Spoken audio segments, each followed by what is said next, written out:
beautiful. I guess at this point we are going to bring out our first guest. This man caught my attention through one of my astrophysics professors, I believe. A great class I'm taking, Astro 250X. You should take it too. That's for my, never mind. Anyway, let's bring him out, our first guest. Wonderful. Please put your hands together for Dr. Alexander Abian. Hello, sir. Hello, welcome to the show. Thank you for coming on. Go ahead and have a seat, and I'll get you all plugged in and all that. Sorry, we don't have any roadies. That's all right. We have to do the equipment work ourselves. We're running on a low budget around here. Well, once again, thank you for coming to the show. Look at our lovely, aren't they lovely? Yes, yes. They're lovely. Yeah. Let's see.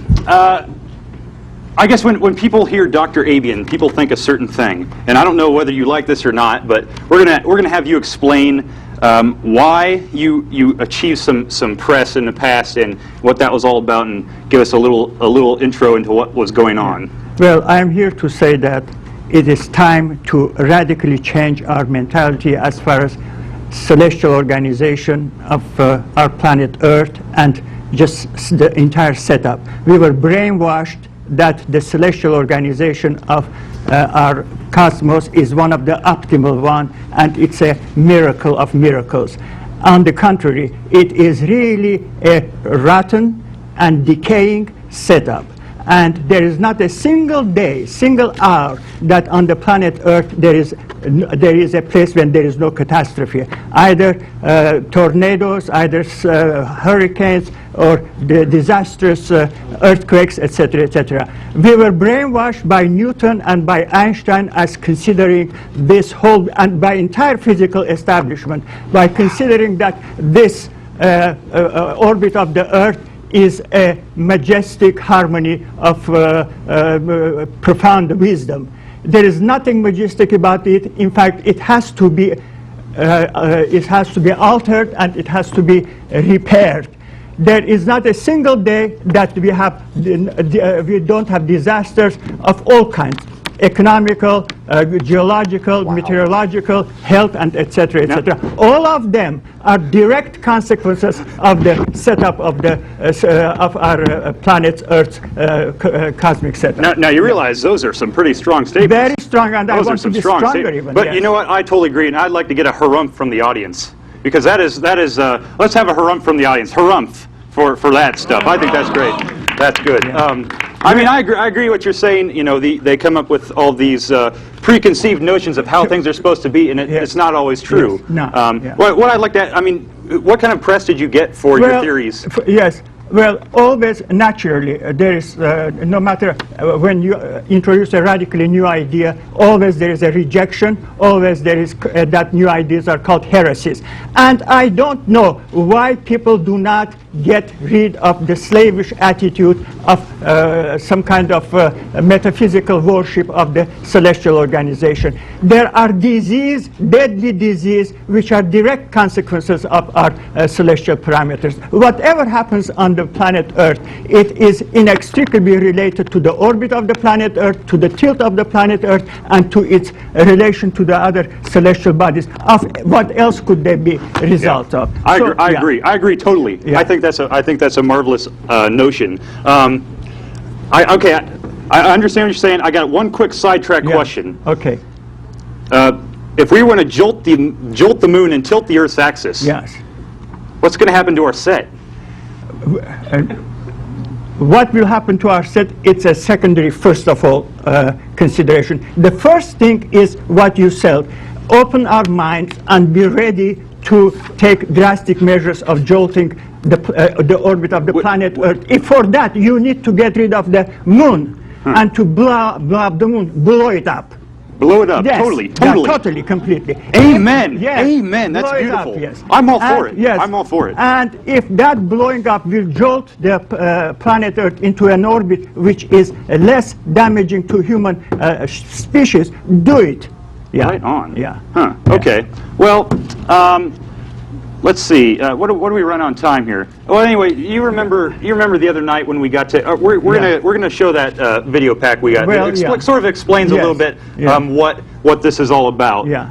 But we met a while ago, and yes. so I wish the young generation really open their mind and not to be indoctrinated by that establishment of physics and establishment of astronomy. They are trying to enslave you with their indoctrination. Okay.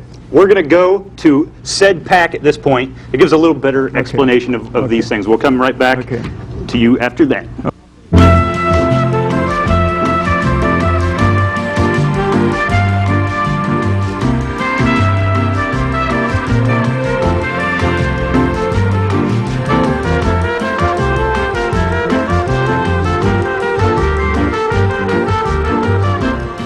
We'll just make this the Earth. So, Earth. So how to jolt the Earth, right? Yes. Jolt the Earth into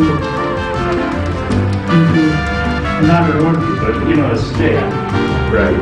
And then maybe attach a rope and have maybe a large gathering of people over here pulling on this rope. Or that a spaceship. Oh, a spaceship. Like with them. So like smoke.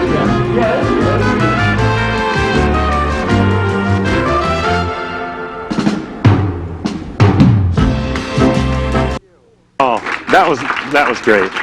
Thank you. Thank you to the gracious studio audience. We had some big fun that night, though, didn't we? Yes. We had big fun. Yeah.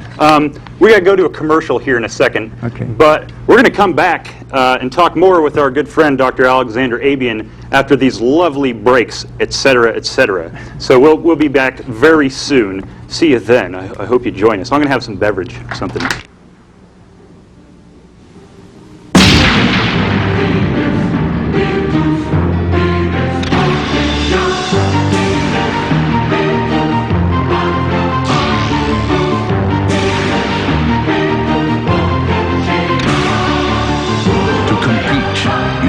Strong.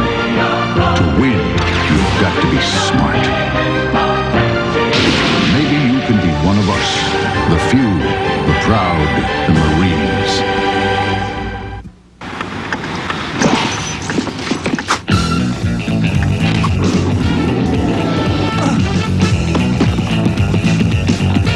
It would be nice if latex condoms were automatic.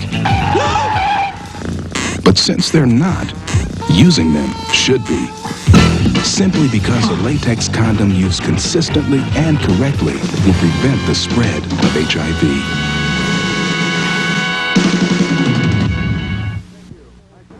Oh, welcome back. Thank you. That's great.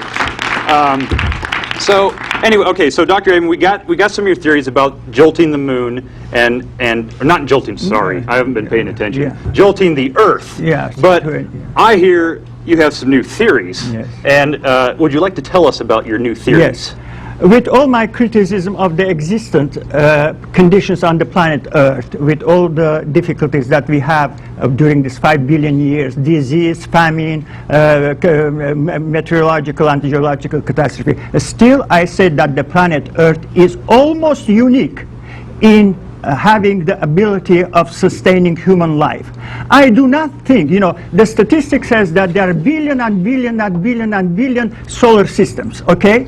And they said that statistically there is a chance that there is another planet which there is a life as we know it and intelligent life. Right. I do not think really, and statistics is one thing, and statistically there is 1 over 5 billion, 50 million chance that you will win the jackpot of the lottery. But when the reality comes, only one person wins it. Right. I think when the reality comes, statistically speaking, the planet Earth is unique. I do not think that you can find any other planet which has human intelligence and even more superior intelligence or artistic intelligence. Okay. So the question is, with all my criticism. Well, before you go on though, so you don't buy into any of the, like the formula that they worked out with all the different constraints, going from the the amount of mass in a certain area to how planets form around certain Yes. stars. You don't buy that whole deal? I buy that, but I do not think that the setup that we have, the planet Earth that we have, with all my open-mindedness, with all the statistics that I know, and I know there are billion and billion solar systems, and the chances are, even people say that the chances are there is right now, there is a planet when two people like you and me are sitting and speaking precisely the same thing, you know, statistic. But I said statistically also, when you buy a ticket of lottery, you have 1/500 million suppose chance of winning the jackpot. But when reality comes, there is only one. So I said, when the reality comes, there is only one solar system and one planet Earth. I do not think that there is some other planet Earth which could have produced geniuses like Beethoven, like his quintets and quartets, like Mozart symphonies, like our mathematics, like our physics. I do not think, with all my criticism. Okay, so what should we do? Now, what should we do? We should look for another. We should find another. We should have another, or make or give birth to another Earth. Okay. And Venus is a cosmic twin of the Earth. It's very similar in very size. Similar, very, very similar to the Earth. However, the only difference is that it Atmosphere. is too close. Yes, too close to the sun. It is around 16 million miles from the sun. We are 90 million miles from the sun. So it's a little hotter. It is hotter, but our Earth has gone through that period of hellish atmosphere and hellish heat. Our Earth has I gone. agree. Oh, that's and true. yes, That's true. You has got a point gone. there. You Yes. got a point there. So the question is that the young generation especially have to think about, have to focus on reorbiting the Venus and giving to Venus some orbit Earth-like, but maybe healthier, and have a born-again Earth with all its resources, that duplicate and doubling our resources for the progress of science and life and everything else. Okay, we have a task. We as a generation, they've been talking about Generation X, our generation has to reorbit Venus. Yes. That's what we need to do. Okay, we're going to reorbit Venus. We'll get on that after the show. Okay. So I think that's a good idea, because the Earth was like Venus not so long ago. Of course. Not so long ago. Of course. Yeah. Anyway, we only have a little time left, Dr. Abian. It's a darn shame too, because man, you're a heck of a first guest for us to have on the show. I just like to ask you some questions about what does a brilliant mathematician do in his spare time? Well, the things about Venus, you know. Oh, come on! No, I mean aside from Venus, aside from the moon, you know, aside from all the calculations, what do you like to do? Well, really, I Spend time with your lovely wife? Well, she's not my wife. Oh, but, yeah, she's not your wife? No. Who is that then? A very good friend, mathematician also. Oh, okay, yeah. I see. Well, somebody told me that. Well, maybe are you married? I used to be. I was. My wife was. Yeah. You should. No. You should. Okay, I'll stop there. Anyway. Yes. So what do I do? What do you do in your spare That's time? one Just of the mysteries. I will not tell Oh you. my! You know, I'm gonna have to break in your house, or maybe like sneak, like get in your neighborhood and watch you from afar. Maybe. and I'll do it too, because I'm a nut. I'm a nut. Great. Well, Dr. Abian, really, honestly, thank you for coming on the show, being our first guest. I am glad. I am glad that you are giving me that opportunity. Okay. Really, I am glad. Because let them open their minds. Okay. Well, our minds are open. We're going to reorbit minds, Venus. Not only that, open your minds that this is not the ideal setup. We can impose our will on the planet Earth, and we should not obey Darwinian theories that we should conform or fit with to nature. We should make the nature to fit our demands. Okay. Thank you, sir. Yeah. Coming on the show. Okay. We're gonna do nice things and go to breaks and that sort of stuff. Once again, thank you for coming on the show. We're glad to have you. So I believe we're gonna go to. Is that correct? Go to a break now. Yes, she's nodding yes. We're gonna go to a break, ladies and gentlemen. We'll come back very soon, hopefully.